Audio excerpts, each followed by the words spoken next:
Olá, irmãos, mais uma vez aqui, estamos reunidos para aprender da melhor e da maior escola do mundo, a Escola Bíblica Dominical.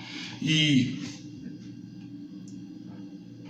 gostaria de tratar com os irmãos sobre um tema que está totalmente, que tem totalmente a ver com tudo que estamos vivendo hoje. Esse tema é muito pertinente para tudo que nós temos visualizado e vivenciado como igreja, né? E nosso estudo hoje, mais uma vez, Revista Palavra e Vida. A gente vai estar, a gente tem como texto base Neemias 5, de 1 a 9. Eu não vou ler o texto todo, porque a gente não tem tempo para isso, mas eu gostaria que você aí na sua casa estivesse lendo o texto de Neemias 5, de 1 a 9. E eu separei aqui 2 versículos desse texto para a gente poder caminhar, viajar, né, na lição de hoje. O texto o versículo que eu separei, o primeiro foi o versículo 1, né, que diz: foi, porém, grande o clamor do povo e de suas mulheres contra os judeus e seus irmãos, né? Aí o texto 8 vai dizer o seguinte: e disse-lhes: nós resgatamos os judeus, nossos irmãos, que foram vendidos às gentes, segundo nossas posses, e vós outra vez venderíeis vossos irmãos, ou vender-se-ão a nós? Então se calaram e não acharam o que responder. Aí a gente vem para o tema da lição de hoje: deixando os maus hábitos, né? Vamos lá. Hoje, por estarmos vivendo um tempo, uma era, um momento muito tecnológico, muito farto de informações, muito cheio de expectativas, né? A gente acaba criando hábitos que podem ser negativos para aquilo que a gente prega, para aquilo que a gente vivencia, para aquilo que a gente quer mostrar para o mundo.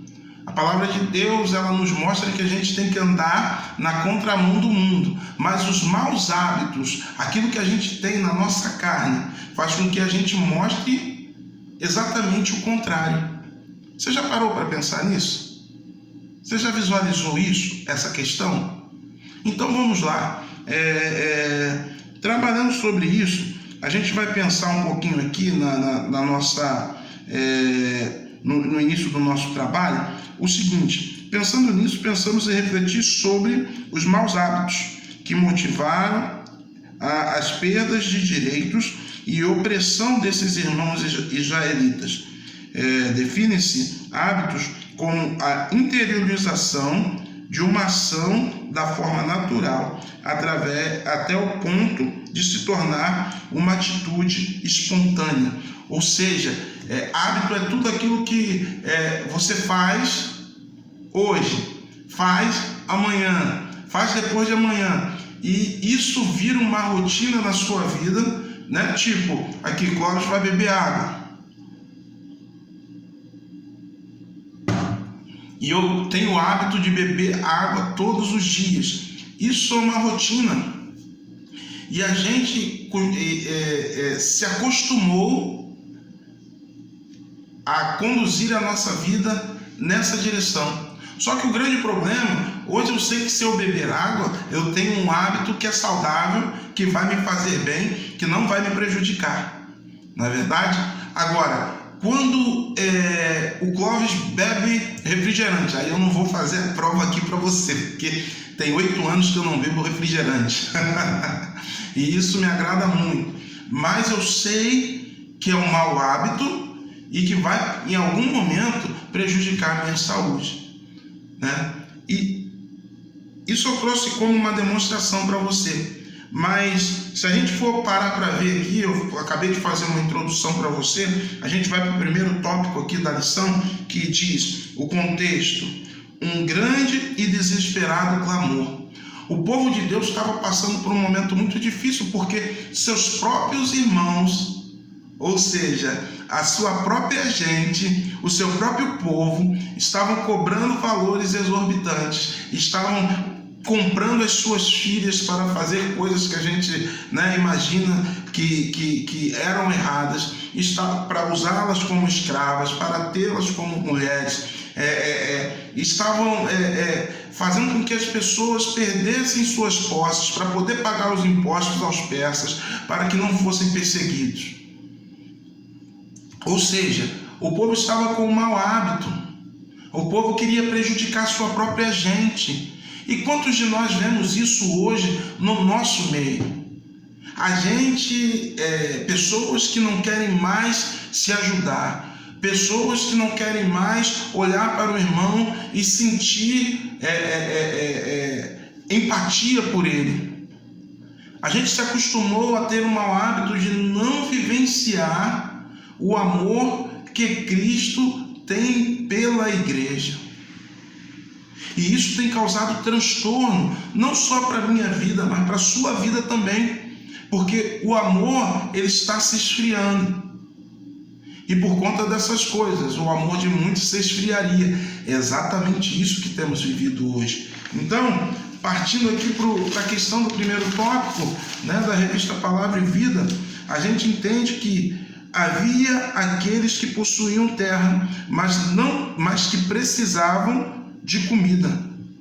Ou seja, se eu não tenho posses, se eu não tenho onde plantar, se eu não tenho onde colher, como que eu vou viver? Como que eu vou ter meu pão de cada dia? E lá não era diferente. O segundo grupo era um grupo que estava composto de proprietários de terra que haviam hipotecado suas propriedades com a triste finalidade de comprar comida. Imagina você ter que dar sua casa porque você está com fome e você precisa comprar comida de qualquer jeito. Porque o teu próprio povo não te ajuda a suprir a sua necessidade. O teu próprio povo não ajuda você a se manter de pé. Então a gente parte do princípio, irmãos, que as coisas estavam acontecendo de maneira errada. Você conhece algum lugar, alguma igreja, algum ponto onde se prega Jesus que essas coisas estejam acontecendo? Bom, na Pilha de Figueira isso não acontece. Só que não, meus irmãos? A gente precisa olhar e acreditar que as coisas vão mudar. Mas as coisas só vão mudar quando você e eu esquecermos e pararmos de praticar os maus hábitos. Não é verdade? O terceiro grupo se queixava de que os impostos eram muito altos e de que eram obrigados a fazer empréstimos a fim de pagá-los. Você pensa que a agiota só existia nos dias de hoje, só existe no dia de hoje. E, pelo contrário, os agiotas existiam naquele tempo, porque eles emprestavam um valor e recebiam um outro valor muito além daquilo que eles tinham emprestado. Os maus hábitos dominavam aquele povo e Neemias estava envolvido totalmente nisso, porque ele era o líder daquele povo. Era ele que estava organizando tudo, era ele que estava fazendo as coisas acontecerem. E quando a gente parte para o tópico 2, a gente percebe que as coisas ainda não mudaram, as coisas não foram diferentes. A ganância e o apego excessivo ao dinheiro. Os nobres e magistrados dentro da comunidade judaica são acusados de maltratar o seu próprio povo. Desta feita, os perigos que rondavam e ameaçavam.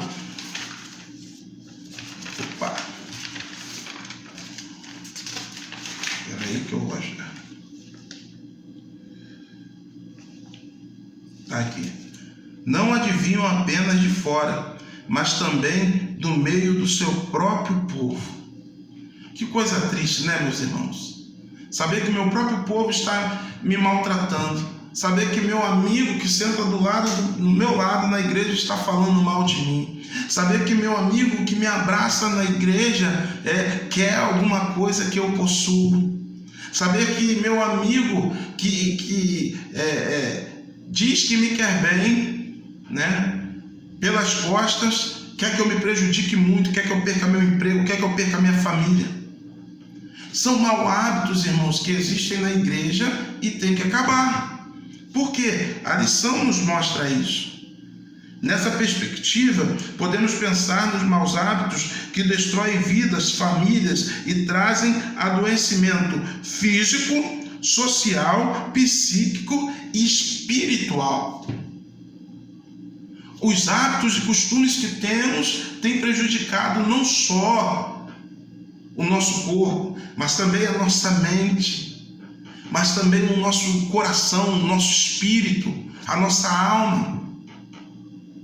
Como está a tua alma nesse momento? Na verdade, você tem tratado dela? Você tem cuidado dela? Ou seja, você tem investido em ouvir a voz de Deus para poder cuidar da sua alma, né?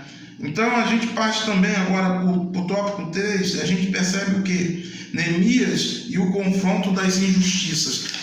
Esse tópico é bacana, irmãos, porque Neemias mostra como se faz.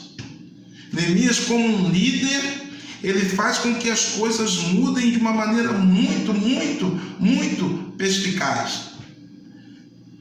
Há momentos que o líder deve confrontar de modo incisivo os maus hábitos dos liderados.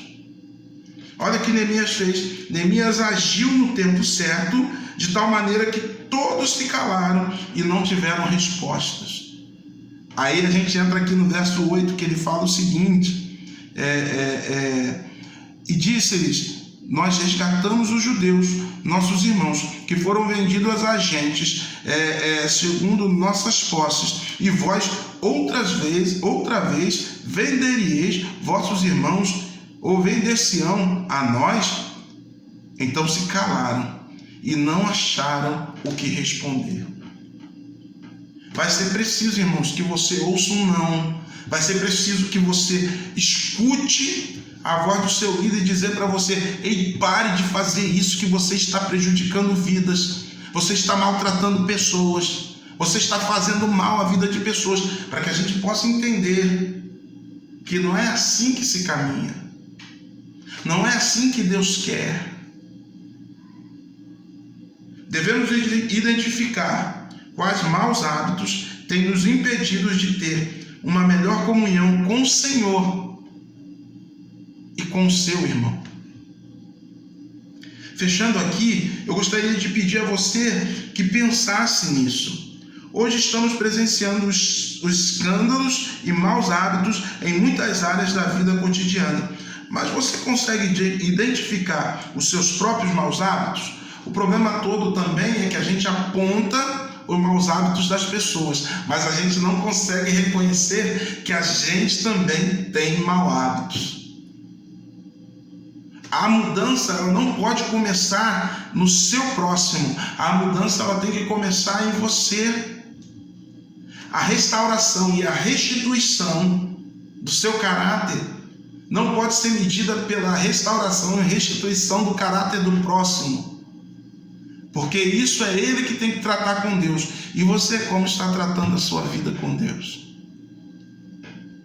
Já parou para pensar nisso? Então, querido, precisamos estar atentos, pois onde quer que a obra de Deus prospere, o inimigo faz o possível para que haja dificuldade. Fique firme, mantenha-se na direção certa. O 3 diz o seguinte: confronte os maus hábitos com coragem. Não hesite em acabar com eles, pois disso depende grande parte do nosso crescimento espiritual e também o seu ministério. Seja qual for o seu ministério na obra do Senhor, Deus tem grandes planos para a sua vida. Que tal a gente começar retirando os maus hábitos? Que Deus te abençoe e te dê a paz. Até a próxima lição. A gente está aí. Vamos trabalhar para a obra do Senhor e para o crescimento do reino do Mestre. Deus te abençoe.